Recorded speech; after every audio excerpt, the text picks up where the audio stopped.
Nesse vídeo eu vou falar sobre aqueles que eu considero os piores erros que a TV aberta comete no futebol e por isso é tão criticada pelos torcedores.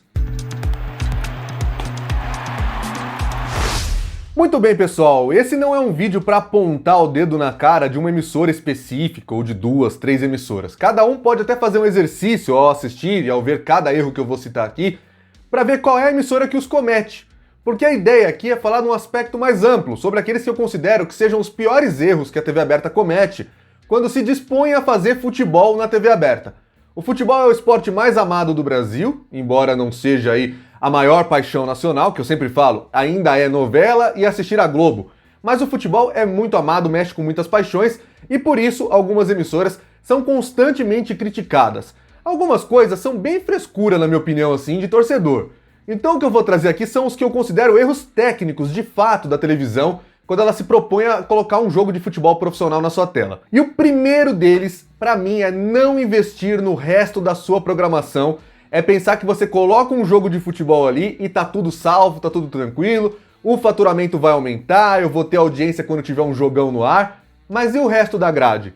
A sua emissora, ela está falando com o fã de futebol fora dos horários de jogos, ou será que ele tem que procurar o seu canal sempre na hora que vai rolar o apito inicial e assim que termina, você expulsa ele com uma programação que não tem nada a ver com os gostos dele? Será que é isso que algumas emissoras fazem ultimamente no futebol? Fica esse exercício. Por que eu falo isso? Porque uma relação entre uma emissora de televisão e o torcedor de futebol precisa ser construída. Não à toa, e agora eu vou citar, Globo e Band têm muita tradição com o torcedor, porque ao longo dos tempos elas transmitiram vários campeonatos e também deram espaços generosos na sua programação. Querendo ou não, por mais que a Globo não faça pré-jogo, não mostre time levantando taça igual fez na Supercopa com o Palmeiras, a Globo sempre teve lá o Globo Esporte, sempre teve o Esporte Espetacular, grandes eventos na sua programação, a Band com o Show do Esporte, com outros programas que marcaram época, o Esporte Total, o Esporte Total Debate, com o Milton Neves também, o Terceiro Tempo, nunca precisaram fazer grandes esforços, é só manter o que tinha na grade e assim o telespectador se manteve conectado com elas. E aí vem o segundo erro, que é justamente parecido com esse, né? Que é não aproveitar o boom de audiência que o futebol traz. Eu vejo emissoras que compram campeonatos, que têm chances de mostrar finais históricas, grandes clássicos, que vem a sua audiência ficar o dobro, o triplo do que dá naquela faixa horária e logo em seguida segue tudo normalmente, não faz disso uma oportunidade para pensar na programação, para criar um outro programa, para investir no entretenimento, para fazer do jornalismo algo mais rentável em audiência. Não, o futebol continua sobrevivendo como uma ilha e mesmo em momentos de grandes audiências não conseguem explorar tanto assim. O SBT com a Libertadores, ele até conseguiu com as finais que ele transmitiu, né? Fez vários programas de pré-jogo com mais de 2 horas de duração nas 3 finais. O pós-jogo também foi bastante amplo, mostraram a festa, mostraram o troféu sendo levantado.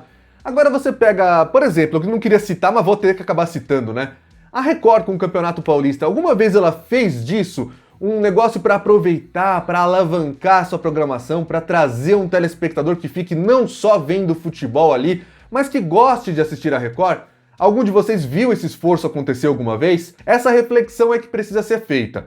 Mas eu acho que em cada emissora essa reflexão vai servir de um jeito. O terceiro erro é divulgar para o público errado as suas transmissões, porque eu já vi de emissora pegando jogo de futebol muito nichado, ou seja, o nicho do futebol é que vai assistir, e aí começa a pagar influenciador que fala para um público de entretenimento. Será que um cara que está ali na internet com seus centenas de milhares de seguidores, muitas vezes falando de humor, fazendo piada, vendendo maquiagem, sei lá o que tá vendendo, vai fazer um seguidor dele assistir a um jogo entre Bayern de Munique e Chelsea? Não vai, né? Então esse é um erro muito bizarro. Elas deveriam investir em um tipo de divulgação que chegasse até o público que de fato vai mexer com a audiência, que é o público de futebol. Se as televisões não entenderem que o futebol, principalmente europeu, é um esporte de nicho, elas vão jogar dinheiro fora fazendo esse tipo de divulgação, porque não adianta. Para você fazer alguém assistir a um jogo, você tem que mexer com a emoção. Se ele não for fã hard de futebol e você tem uma Champions League na mão, faça uma divulgação baseada nos jogadores que ali estão. Faça uma divulgação que tente mostrar que a sua transmissão é melhor do que a opção que ele vai ter na TV por assinatura ou no streaming. Mas não faça isso de ficar divulgando para um público que não tem nada a ver com esse que você está chegando ou que vai se interessar por um jogo de futebol. O quarto erro é desconsiderar a concorrência que você tem no horário, porque o que tem de emissora colocando o jogo de futebol no horário do Big Brother Brasil no começo do ano, não é uma só não, hein? Virou festa isso aí praticamente. Eu acho que o futebol poderia sim investir em uma outra faixa horária quando ele está fora da Globo. Por que emular o que a Globo faz sempre? Ah, é por causa da novela, do Jornal Nacional, as emissoras acham que vai dar mais audiência se elas não competirem o tempo todo contra a novela das 9. Então vale a pena colocar o jogo às 9h35 da noite, porque aí o segundo tempo não bate com a novela. Pode ser, durante o resto do ano isso faz muito sentido, mas não quando você tem Big Brother Brasil. Não valeria a pena você ser uma oportunidade de mostrar ao torcedor que faz diferente? De abril pra frente, beleza, acabou o Big Brother, é isso mesmo, tenta fugir da novela das 9, como o SBT fez com o Libertadores, aí a Globo correu atrás quando teve Flamengo e Corinthians. Ok, nesse sentido eu não culpo, claro que o torcedor não gosta de jogos que acabem à meia-noite, é ruim pra voltar pra casa, mas de janeiro a abril faz algum sentido fugir de novela das 9, sendo que você tem Big Brother Brasil na sequência, e o Big Brother, mesmo quando não tá em alta, quando é uma edição que eles chamam de flopada, ele dá muito mais audiência que o futebol em qualquer outra emissora. Então precisaria mais prestar atenção nesse sentido. Da mesma forma, nos fins de semana, e aí eu vou destacar um acerto da Record, que é colocar os jogos nos domingos às 4 da tarde, porque a Globo não tem mais futebol nesse horário. E a concorrência fica fragilizada, tanto é que com Palmeiras e São Paulo, a Record conseguiu a liderança no Ibope. Ela nunca conseguiria a liderança do Ibope com um clássico, fosse Palmeiras e São Paulo, fosse Corinthians e Palmeiras, tendo novela e Big Brother Brasil como concorrência. Mas no domingo às 4 da tarde, sim, é muito mais fácil. Se ela colocasse às 6 da tarde para enfrentar o Luciano Huck, já ficaria mais difícil. Poderia até ganhar, mas uma vantagem até mais apertada do que teve com esse Palmeiras e São Paulo no começo do ano. Agora, o quinto erro é muito clássico e as emissoras precisam parar de fazer isso, porque, olha, não dá para cobrir futebol só quando você tem direitos de transmissão. Sabe por quê? Porque no dia que você volta a ter esses direitos, e você sempre tem que pensar no dia de amanhã, essa sua atitude se volta contra você. O SBT, por exemplo, ficou 17 anos sem jogos de futebol em rede nacional na sua grade. Do Paulistão 2003, aquele polêmico de briga na justiça, até voltar com o Fla-Flu em 2020 foram 17 anos. E aí o fã de futebol, que gosta mesmo de futebol, ele não via mais SBT há muito tempo. Talvez ele visse Chaves, que também parou de passar há muito tempo, não passa mais Chaves. Então o que ele faz de SBT? O SBT no máximo é uma lembrança de infância na cabeça dele. O fã de futebol tá sempre alternando entre Globo, Band, os canais pagos, Sport TV, ESPN, TNT, os streamings. Ele não tá ligado, ele não sabe nem que novela mexicana que tá passando no SBT.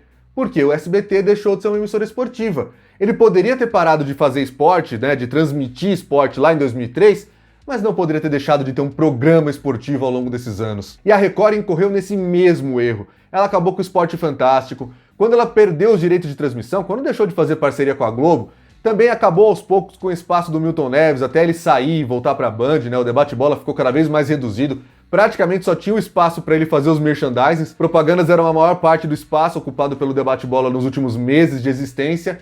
E a Record foi morrendo aos poucos no esporte. Quando ela volta a transmitir futebol, de novo, é muito difícil para você trazer esse público. Agora olha para a Band. A Band não transmite mais futebol brasileiro desde 2016. Teve aí Campeonato Carioca agora, Mundial de Clubes do ano passado, mas são eventos que vão aos poucos, né, em pílulas praticamente. Mas não tem Copa do Brasil, não tem Brasileirão, não tinha Campeonato Paulista, continua não tendo, mas sempre teve lá o jogo aberto. Sempre teve lá o Donos da Bola. Sempre foi um ponto de encontro para o fã de futebol discutir o futebol profissional, o futebol que tá rolando. O Palmeiras, o Corinthians, o Flamengo, o São Paulo, o Santos, o Cruzeiro, o Atlético. É isso que eu tô falando. A Band sabe fazer. Ela não corta o esporte definitivamente da sua grade porque deixa de ter direito de transmissão. E aí quando ela volta a ter, que foi o caso do Mundial ou agora o Carioca, o resultado vem. Porque as pessoas estão habituadas a ver futebol ali. É um canal que as pessoas lembram quando estão pensando, onde será que vai passar o jogo hoje? Aí ela vai clicar primeiro na Globo, depois na Band, e só então ela vai pensar no SBT e na Record. Isso se antes ela não tiver caçado na TV paga. Essa é a grande questão. Se você mata o esporte, futuramente você vai acabar sendo vítima dessa sua atitude de agora. E o sexto erro é achar que a internet é inimiga, que a internet é concorrente, que a internet vai tirar a sua audiência. Não vai. A internet é uma excelente segunda tela e pouquíssima gente abre mão, se você olhar proporcionalmente a audiência, por exemplo, do Casimiro na Copa, em relação à TV Globo, no sinal aberto. No máximo, você pode considerar a Cazé TV como uma espécie de Band da Copa do Mundo de 2022. Já que não tinha a Band como sublicenciada na TV aberta, a Cazé TV cumpriu esse papel, mas a Globo não perdeu mais audiência do que se tivesse a Band como opção. Então as emissoras precisam começar a olhar para a internet como aliadas, inclusive na divulgação dos campeonatos que elas vão transmitir. E aí, ponto positivo para o trabalho que a Record, juntamente com a Federação Paulista de Futebol, o YouTube e a Live Mode, vem fazendo no Paulistão. Vocês podem perceber que todos os jogos do YouTube, eles anunciam a próxima transmissão deles e também a da Record. Bem como na Record, eles anunciam o próximo jogo do YouTube e também a próxima transmissão da TV aberta. Porque quanto mais o público ficar informado e parar com essa coisa de não anuncio que está em outro produto, só anuncio o que é da minha casa, só anuncio o que é da Record e do R7, não vou falar do YouTube, não vou falar da TNT, quem perde é o torcedor. Se você consegue estabelecer com ele uma relação próxima a esse ponto, ninguém mais vai reclamar que não sabe onde vai assistir ao jogo.